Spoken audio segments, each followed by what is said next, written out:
Hi there, my name is John Cook from A Little Bit of Stone, and this is a question and answers video for the Stone Urban candidates for the upcoming County Council elections on the 6th of May.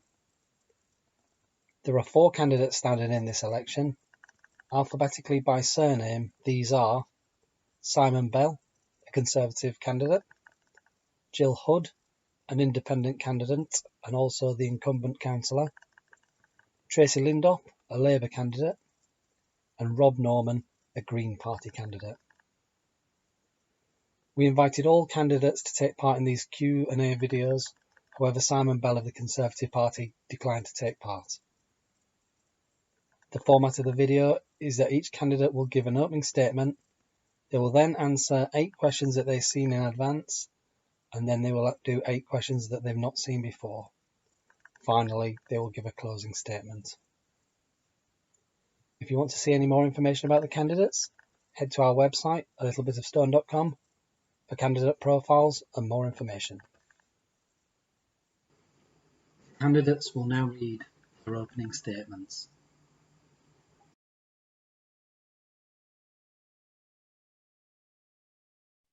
Hello, I'm Jill Hood. I moved to the Fillybrooks in 2001 when I married my born and bred in Stone husband, Steve. We've lived here ever since with 4 daughters who all went to Stone schools and grandchildren who've come and gone ever since. During that time, I became an independent Stone Town Councillor and an independent Stafford Borough Councillor.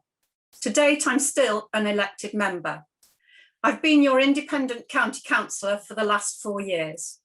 I've served as a member of the Audit and Standards Committee, scrutinising all county council procedures, a member of the Corporate Parenting Committee, which has responsibility for over 1,200 looked after children. And I'm also a member of the Health Select Committee, which is responsible for the scrutiny of the operation of our health services, including public health. With being the only independent member amongst 61 political party councillors, I've made strong representation for Stone on all working party groups. It may be that you've seen me out and about promoting the town, putting up flags, bunting and banners, cleaning and sowing wildflowers to look good for the many important events which bring people to our town who spend and boost the local economy. Some return to our town to work and live here and send their children to our very successful schools. I don't just sit behind a desk all day emailing and on Facebook. I get out into the community, meeting and working with residents. I listen to them and address their many, sometimes very complex needs. I've worked hard in the community, irrespective of political persuasion or where you live, never saying you're not in my ward. I treat everyone with the same respect. It's not my community, it's not your community, it's our community. And I believe we're all working together, every age group, making a difference to our town. Hi there, I'm Tracy Lindop and I'm standing as the Labour Party candidate for the County Council elections in the Stone Urban Division. I do live in Walton, Stone, as many people will know it, and I work for an environmental wildlife charity, and I was previously a teacher for 17 years. I also run the litter group, Stone and Walton Against Plastic Pollution and Plastic Free Stone. And I'm also co-opted onto Stone Town Council's Plastic Free Working Group. As a resident, obviously, I'm very aware of all the issues that are facing us and facing Stone, and particularly in this post-COVID environment. And I will hopefully want to support businesses, communities and individuals through this to the best of my ability. I'm completely passionate about the need to develop a strong climate change and biodiversity policy, and how we can ensure that we have a much cleaner and greener environment for Stone. And I just want to be someone who can help to promote a healthier natural environment, so that it creates this sort of environment where all our well-being can thrive. I want to ensure also that Stone's residents, that regardless of age or wealth, that they have the best possible services. that suit their needs, and also, the best possible town that we can have to live in. I've had lots and lots of different life experiences. I've spent time living away from Stone and here in Stone, and I think it gives me the ability to reach out to and communicate with all age groups and with people from all walks of life. And I'm pretty good at chatting to whoever that might be, no matter what their political persuasion as well. Hi, my name is Rob and I represent the Green Party, and I'm standing for the election in Stone Urban. And basically, I'm hoping that you might want to vote for me, because I'm here to be something different, a bit of change in the community, and just to see if I can make a difference. Question number 1. As new developments spring up, critical infrastructure such as medical services, schools and transport seem to be left behind. What will you do to ensure that Stone gets this crucial investment into these services? I'll ensure Stone gets its share of the government's recently announced £3 billion bus strategy. I believe a good bus service will help those who are lonely and isolated, and will boost the local economy with people coming into town to shop. It will also reduce the number of cars and reduce our carbon footprint. I'll liaise with Stafford Borough Council, who are responsible for Section 106 investments coming from large developments in Stone, which go towards infrastructure and education. Recently, a large pressure hole blew up in the footpath by the pump house on Westbridge Park, proving it can't cope with the added waste from the 500 extra homes in Stone, and that we need investment in our infrastructure. £67 million have been invested in schools over the last 3 years, and some schools have benefited. We desperately need new health facilities, and together with county officers, I will work towards getting investment. Well, I think, importantly, the most important thing that we just need to be communicating effectively with residents, and making that sort of go to the county council. And I would, ensure that, I'm collating data and sort of trying to find these needs and bring it forward to a county council level.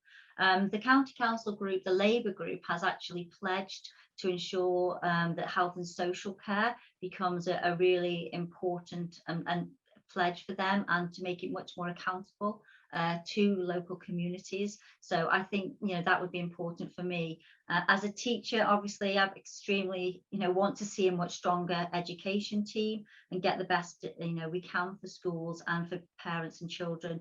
And transport links, yeah, extremely important. I'd like to see better rail, buses, walking, cycling, and I think I'll work with as many agencies as possible to try and achieve that. I think it's crucial that when new developments start to be built in any area, that it is in balance, so that we need to ensure that when houses are being built, we also have the services like pharmacies and doctor surgeries, that kind of thing, so that we plan them appropriately. That, to me, makes more sense, and we need to just make sure that happens. Question number 2. The Stone Neighbourhood Plan sees many of our green spaces destined for some measure of protection through local green space and local green infrastructure designation. However, issues still remain. What steps will you take to identify and secure other non-protected green spaces? When the neighbourhood plan for Stone went before the government inspector, we had researched and included every local green space and local green infrastructure space in Stone. The inspector took out a small number and we agreed 52. Therefore, I know we have included them all. Local green spaces contribute to the quality and distinctiveness of Stone.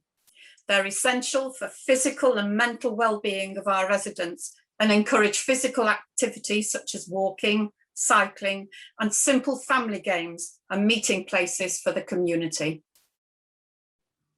Well, I think obviously first and foremost vote yes to the Stone Neighbourhood Plan, and then I think we need to make sure that the infrastructure that we've got already is protected, and I'd like to work with residents, because we need to have that sort of internal knowledge of as many green spaces as possible. So working with the county council, the town council, and the borough council, I think we do need to join up this and have a joined up approach. The county council could work with the town council to maybe look at, how do we have community assets for these green spaces that are not protected.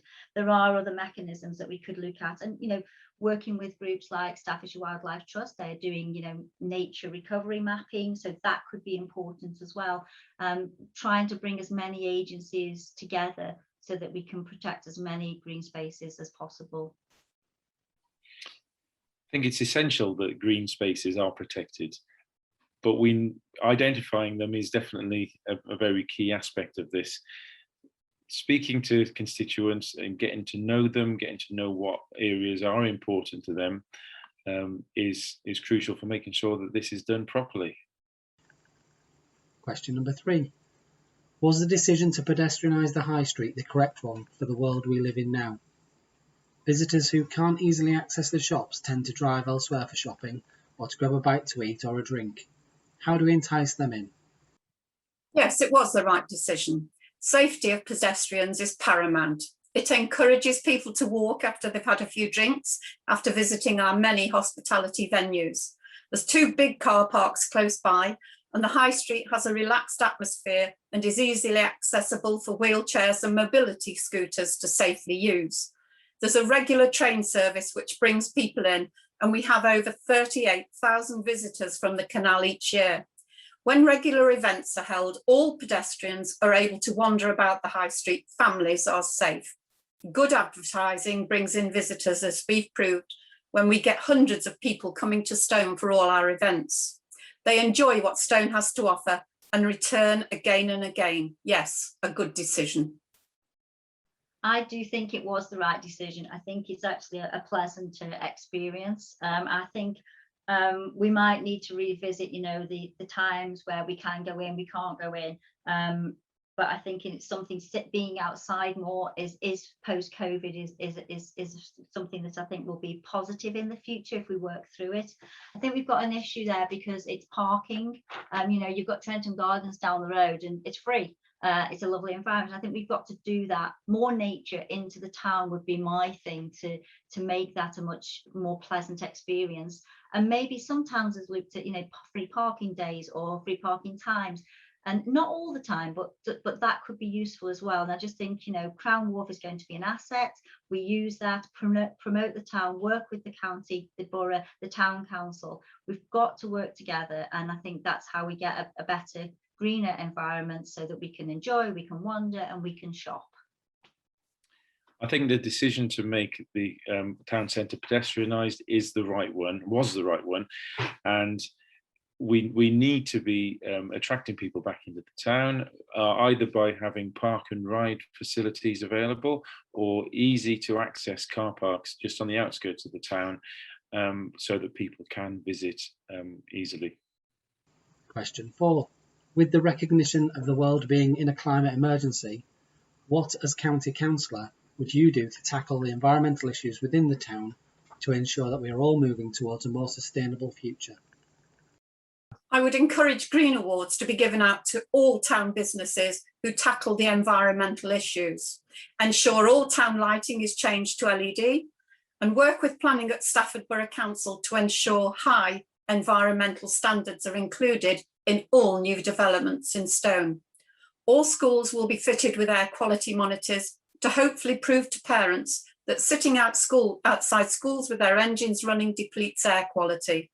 I'd introduce a policy to encourage tree and shrub planting in verges, especially along the main roads, outside schools and areas of poor quality.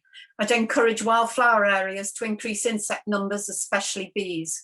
I'd reduce single plastic use, encourage the authorities to go paperless, and increase cycle routes and buses to reduce our carbon footprint.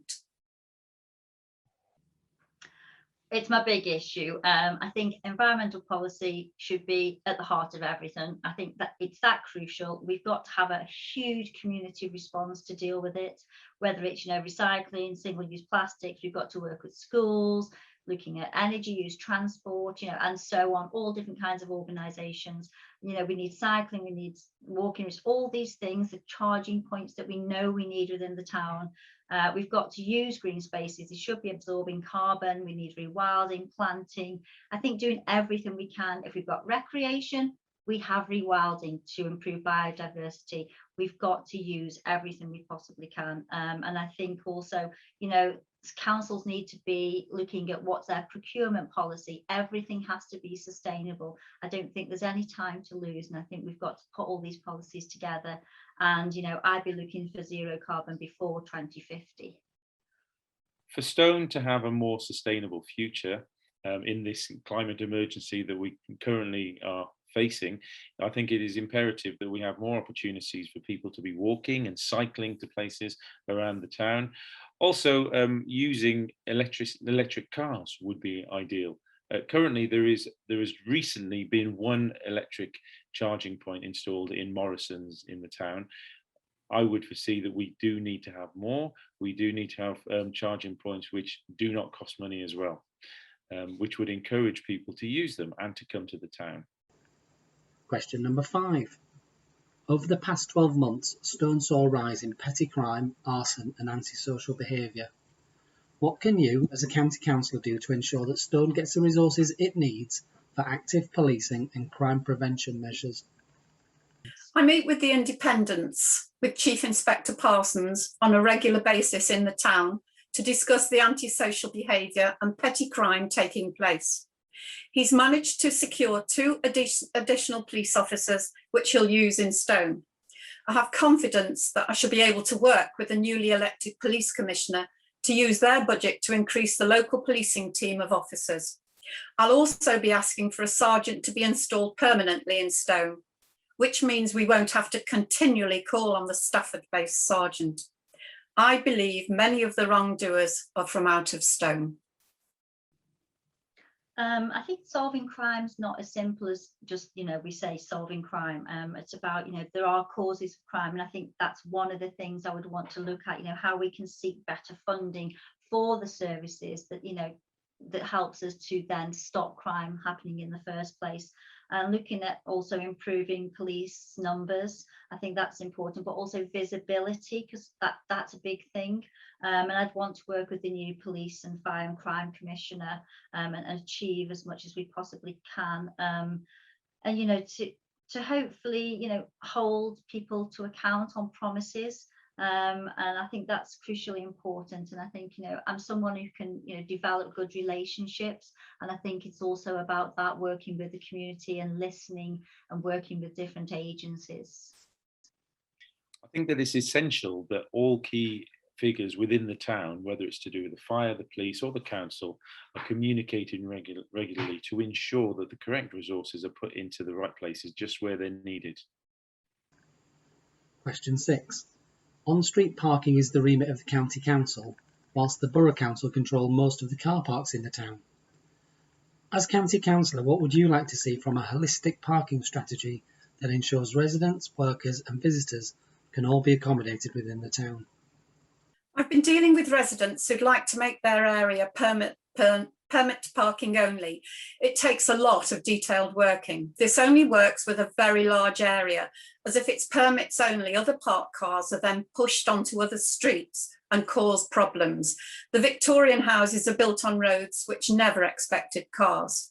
Christchurch car park has an annual permit for business owners, which costs just over £1 a day, but very few apply. I would fund regular enforcement officers to make sure motorists park legally. Car parks in Stone are seldom full, which tells me that people do find other places to park.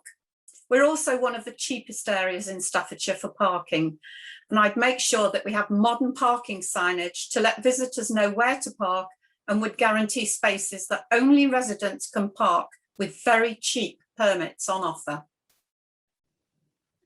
I think it's quite a tricky one, this, and I do think, you know, we are in a climate crisis as well, so we probably should be looking around the issue as to how we invest more money in public transport, as well as, you know, less vehicle use. You know, we have issues where, you know, going to school and maybe more walking policies, but also looking at, you know, do we actually think about permits for residents, you know, free permits? Because it also, if we're looking at charging points at some point, people have issues where they also are trying to park by their homes and may want charging points too. So I think we've got to sort of try and look at that. We've got the Westbridge development. Maybe we look at better parking facilities there and how we can incorporate that into some planning, and trying to also consider you know, how we use different areas. We could even look at sort of things like on the industrial estates, but I think a big look into this is important. Firstly, I think it's essential that residents and people working in Stone have a good access to parking, which enables them to come to work or to go home after they've been at work. It's also essential that we have some appropriate parking facilities for people visiting the town, whether it's to park and ride and come right into the centre of the town, or whether it is to park near to the shops. It's also important that if we're going to encourage people to have electric cars, that we have charging points within these car parks. Question 7. With the County Council being responsible for highways, there are some specific highway issues which residents become inflamed about. Potholes, parking around schools, and rat runs. Can candidates identify and state how they are going to address these and other potential highway problems within the town? To reduce congestion on Christchurch Way and to allow motorists to easily exit Morrison's car park, I'd remove the splitter island. It would also get cars out of the town quickly and allow them to proceed to their destination. HS2's stone railhead construction is imminent, and with 1,300 HGVs coming onto the A34 from Yardfield Lane daily, the A34 will become a huge car park at peak times or when there's an M6 accident. Pie Hill Lane will be used as a haul road by HS2 traffic with 50 HGVs daily.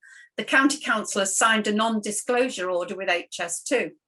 I should continually ask what mitigation the County Council are making to ensure the safety of our town from HS2 traffic. Pie Hill First School has been given lifelike models of children by the police, and they've placed them on pavements where parents park, and it's working. Rat runs must be policed, and I will discuss this with the police, re-speeding, etc.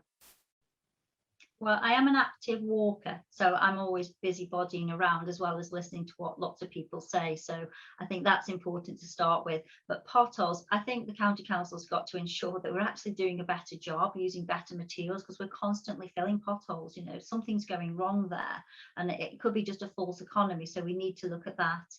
I think we do need, and the County Council is trying to promote a walking, cycling, you know, routes to schools, and we might want to also look at, you know, stopping cut the engine as sort of campaigns outside schools. So these things are important as well. Traffic calming, I think, is effective as long as we talk to residents first. So that is something that we could do if it was, you know, necessary.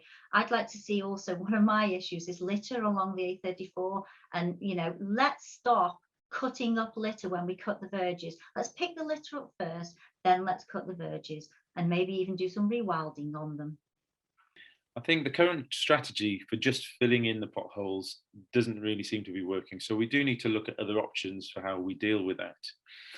With regards to parking around schools, I do believe that what we do need to have a system in place where it enables parents to be able to drop off efficiently and to collect their children at those particular times. And it just means maybe putting some restrictions in place where necessary.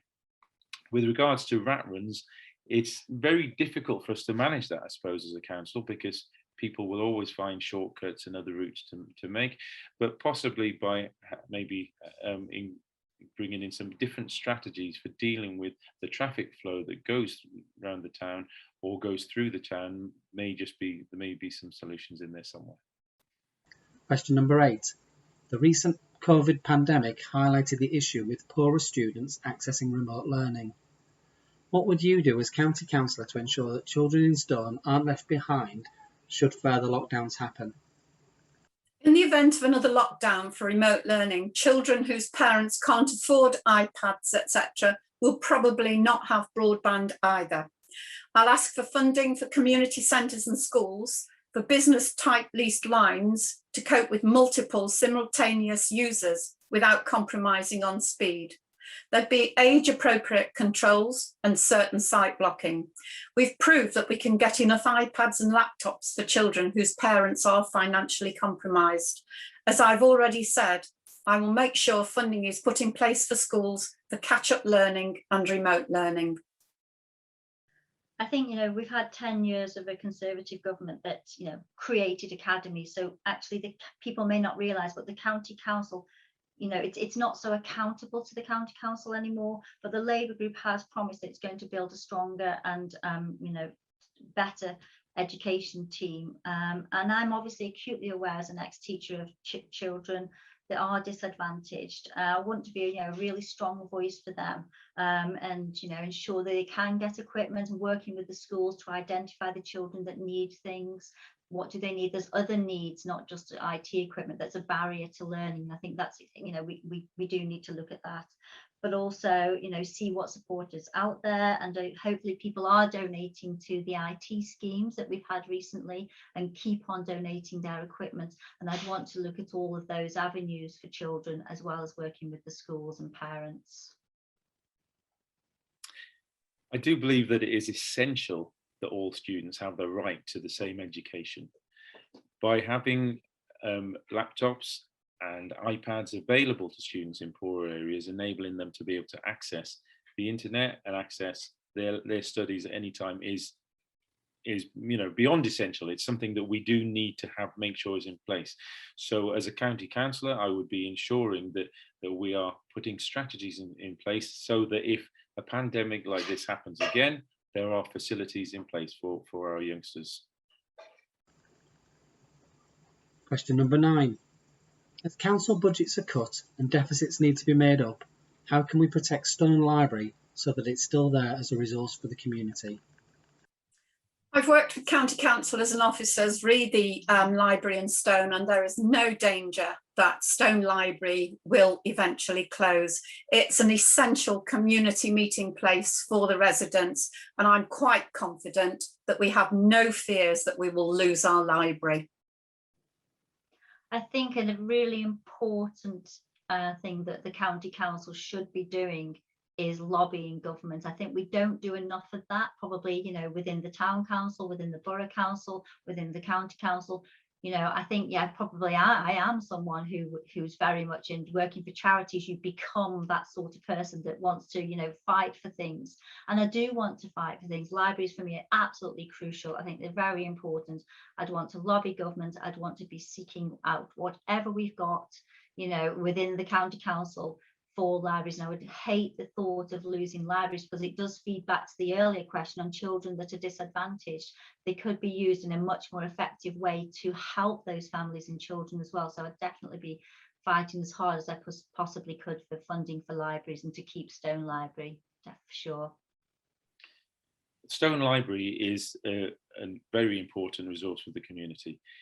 Having that place where you can go to read and to discover new books, new stories is essential for anybody and in any town that wants to develop.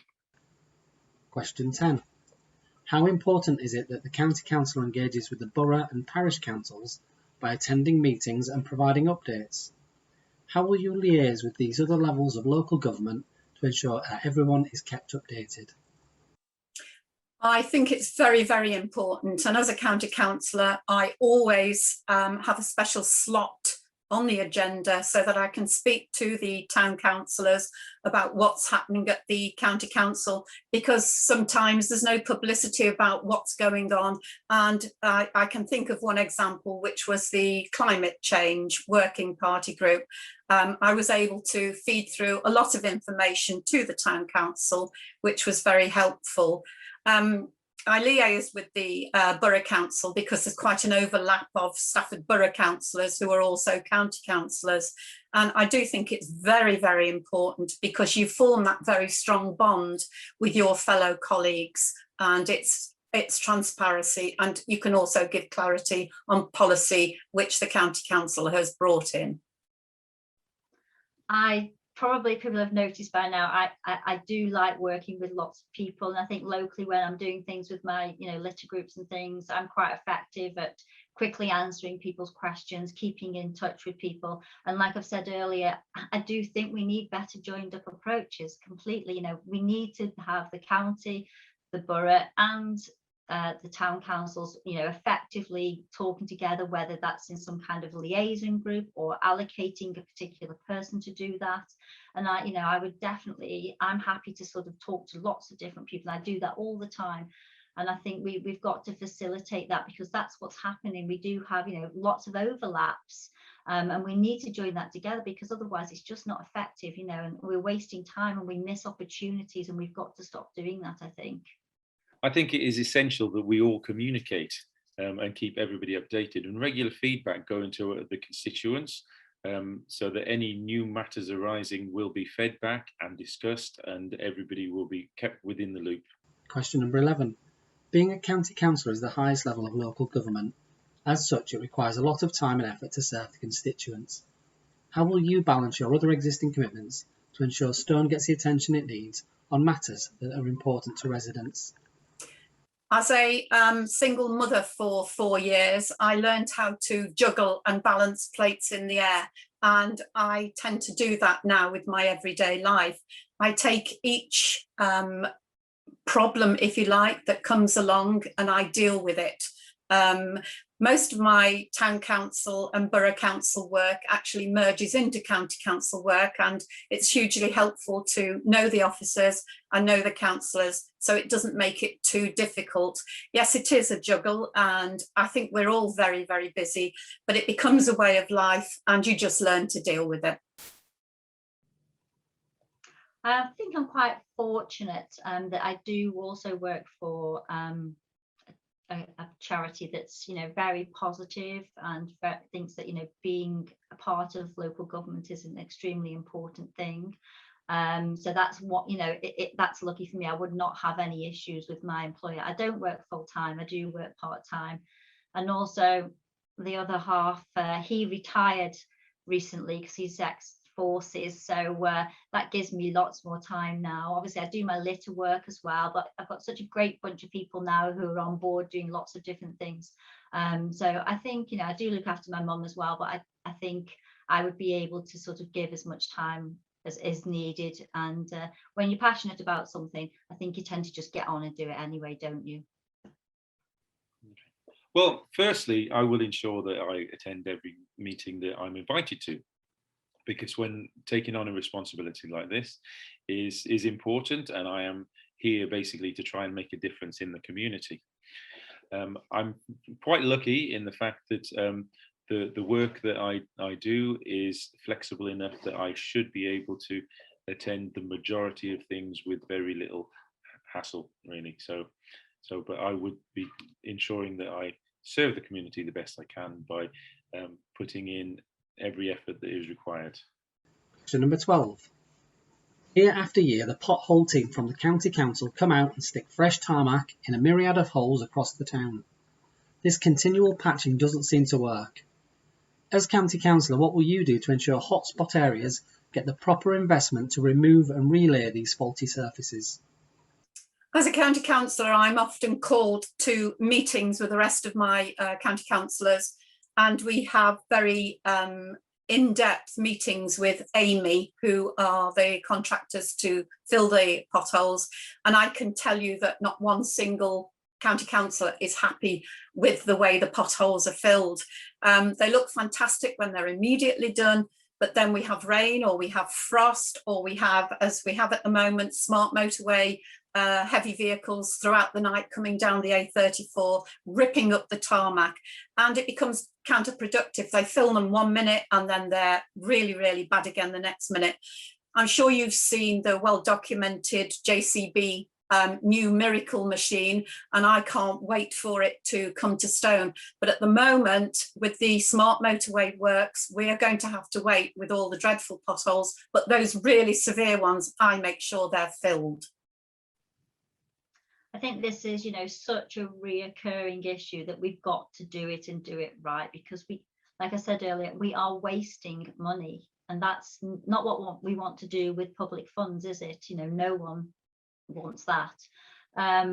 I know one of the pledges that the Labour group county councillors have said is that they've got to, look at making, anything that is involved in the county has got to be accountable. We've got to stop having contracts that are not effective and they're not working. We've got to start scrutinising things a lot better, and costing it. If you're in a business, if you're a charity like we are, every penny has to count.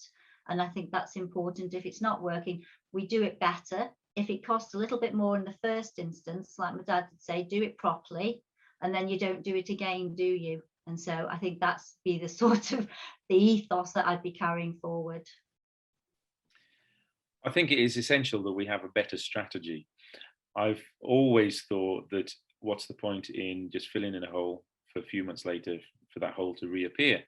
We do need other strategies, whether it's tarmacking sections of road, so that they are stronger and just more, roadworthy, I suppose is the word I could use, just so that it's more efficient. It doesn't seem cost effective to be spending money on things that just don't seem to be working. I would be ensuring that in any meetings I attend where this is brought up as a topic of discussion, that I will be putting forward other solutions that would hopefully be more beneficial for the people of Stone. Question number 13. Did your campaign support local businesses for things like leaflets, marketing and advertising? If so, which ones did you use? And if not, why? Yes, I always go local. I was very fortunate with my fellow town councillor and borough councillor, Councillor Kenny, to have launched totally locally here in Stone. So for me not to use a local printer, which was Panda Press, that would have been unforgivable. You can't talk about local businesses and then take your leaflet printing elsewhere. I'm very proud to use Panda Press. They've always given such a good service over the years. And I'm sure, like every other local business, they've struggled. So it was a pleasure to give them the business, and I will continue to use them. They're a Stone family, and I'm really, as I say, proud to have used them. That's pretty easy and short for the Labour group because we've used Panda Press in Stone. So yes, we have used someone local. That's the whole thing, really. I think for Labour is you invest in your own economy, because that is actually much better for the economy. So that's what we want to do, and that's what we've done. So yes, we have. The rest has been all social media marketing. So we don't have a lot of money, so we've used it where we thought it was the most important, and that's why we use the local printing. Well, as a Green Party candidate, as you can imagine, our budgets for things like campaigning are very low because we are a small party. Most of the materials that we use for the campaign have been sorted by other people within the Green Party, so I've not personally had much involvement with that. However, it is our strategy that firstly we do use recycled paper for our leaflets.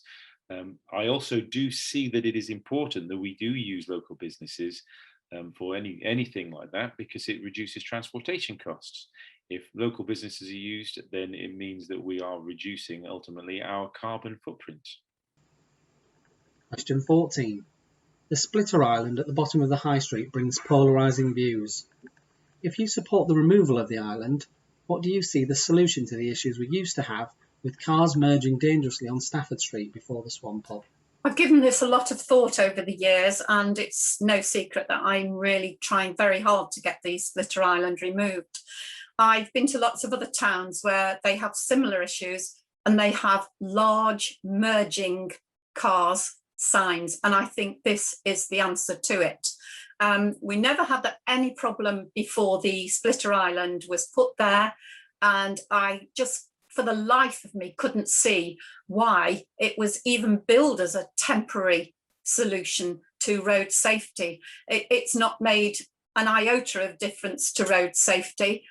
People drive as they drive, and I would like it removed, particularly for our carnival procession to come down the high street. But even more importantly, emergency services can't turn right, and lorries who are loading or unloading in the high street have to drive across to Lichfield Road to turn round to come back onto the A34 if they're heading towards the north. This is such an issue that's been sort of trundling on for so long now, and I know it's a big issue that the independents have sort of been struggling and dealing with for some time. I think we've got the issue now, haven't we, with the Morrisons, the changes at Morrisons. So I think it's probably prudent to let's see what's going on there before any decisions are made. I know there's been assessments, and obviously I'm not privy to those assessments, as I'm not a county councillor, that have already been done. I think it could be changed slightly. I do remember what it was like previously. I think I'd like to see an assessment first before I made a decision on that.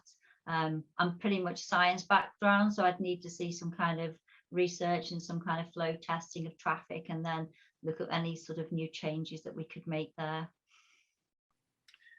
Well, at this moment, I'm not sure what my philosophy would be on this and which would be the right course of action. However, I am aware that there is a plan in place. There's some planning being put forward by Morrisons for a solution. And I do think that the best thing we can do is wait and see how that goes, and then look at the options afterwards, depending on what the outcome is of their plans and how that goes. Question number 15. Many candidates have manifestos that say, "I will do X if elected." However, at all levels, councillors don't work in silos and certainly not developing policy for the specific ward or district. How will you work with your fellow councillors and council staff to ensure the entire council come on board with your ideas? I've always been one to work with people. I'm not a one-man band, and I think discussion and openness is always the way forward. I know that the county councillors are excellent to work with, and the officers too, and we're very heavily involved in sharing things with the borough council and the town council, and quite often I'll be in the high street with highways, with town councillors, and we discuss everything that we want to do. I don't make rash promises. We have a look at a problem and we see how it can be met, and that's how I deal with things.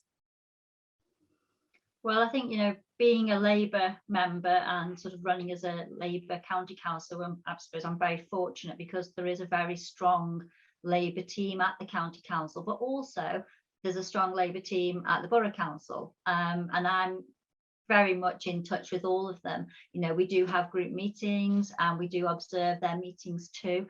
So I think importantly, I do feel I can be that louder voice for the people in Stone, because I'll be able to sort of use their skills, their knowledge, and be able to feed back what we want, so that we can actually get a much greater sort of representation for Stone, because I don't feel we have that, and I'd like to know that does work much more in my favour being a Labour member, as I can sort of really tap into all that all the knowledge, and also to help Stone by using what the county council Labour group has to offer. Well, I am quite a persuasive person, and if I'm passionate about something, then I do get my message across to people. I will be representing my constituents' views and bringing those ideas forward to the council, and hopefully they will be taking that on board, and then the positive changes for the people of Stone will take place. Finally, question 16. The reopening of Stone Railway Station was a great success for the town. With HS2 scheduled to go ahead, what direct benefits do you see for Stone, and what will you be fighting for to get these delivered? There'll be no benefits whatsoever. If we want HS2, we will have to drive to Crewe. HS2 means that it will be reducing capacity on our lines and could reduce some of the services which we're actually enjoying at the moment, such as getting to London. Particularly with the pandemic, I think working from home, remotely working, is going to make a big difference to how many people will actually be travelling to London, which was always the reason that they gave. If we could get the alternative railhead location, it would make a big difference to a lot of local stations opening up, and we'd have more rail capacity, and we'd be able to get to London quite at a decent time. No, I'm sorry, HS2 is of no benefit. At the moment, we have 80,000 people a year coming into Stone on our railway. And, you know, to me, that's progress and an excellent success. I think, first of all, obviously HS2 is a hugely contentious issue. And one of the main problems we've got, obviously being in Walton, is where the railhead's going to be. I would want to firstly be thinking about, mitigating, what we're going to have to experience to even get HS2 in the first place. So that is a big issue. I would want to, I'm totally for having much better local railway facilities.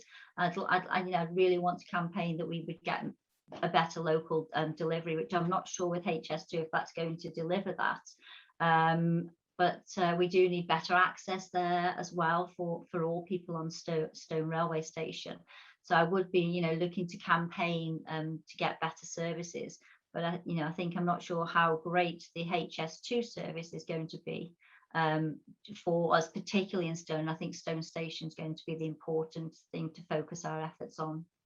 Firstly, I don't actually agree with HS2. I do think that it is probably a bit of a waste of money, and I think that the money could be better spent on improving the services that we have in Stone, improving the railway service and the station itself. It is a very useful hub to have in the town, and a very useful station which has easy access to Stoke, Stafford and Birmingham and other places too. So I think the money would be better spent on our services here. The candidates will now give their closing statements.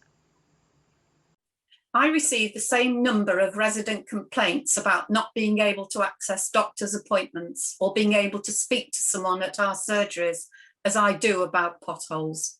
I'll continue to demand better quality, lasting repairs to our roads and demand they be done more frequently. Our 2 surgeries are struggling to cope with patient demand, and people are being asked to wait weeks for an appointment. Phone consultations are offered which don't suit the lonely and the elderly who want a friendly smile and eye contact. Our schools have done a magnificent job throughout lockdown. Some families have coped well, others have struggled to homeschool and are facing financial hardship. Mental health and behavioural problems in some children have increased from a hugely under-resourced mental service as they are waiting for their appointments. As a member of the Health Select Committee, I'll push for our share of the government's promised 20,000 healthcare professionals. Schools must be supported to supply catch-up learning and mental health professionals supplied for each school to help staff and children. I'm ashamed that due to necessity, we're still using food banks and that child poverty exists due to no fault of families. Universal credit is impossible to survive on. We've all pulled together during COVID. Our Stone Independent Helpline volunteer numbers have proved it.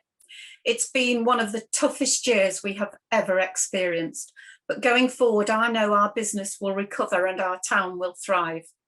I was asked, as an independent and a party member, how can you get things done? My reply was, political party councillors make independent decisions. I only have to consult my residents before I act. You have to consult your political party and toe their party political line. That's why I get things done. I think I just want to say that if people vote for me, then they will get someone who's pretty honest, bluntly honest sometimes, but that's what I'm like. And I do have lots of integrity. I'm not going to say I know all the answers because no one does, but I will say that, I have lots of skills to find out the answers, which is one of the things I was always teach children. I want to do lots of things. I'd want to improve recycling, single-use plastics. I do want to get electric charging into the town and definitely, enhancing all, the green space that, we are lucky to have.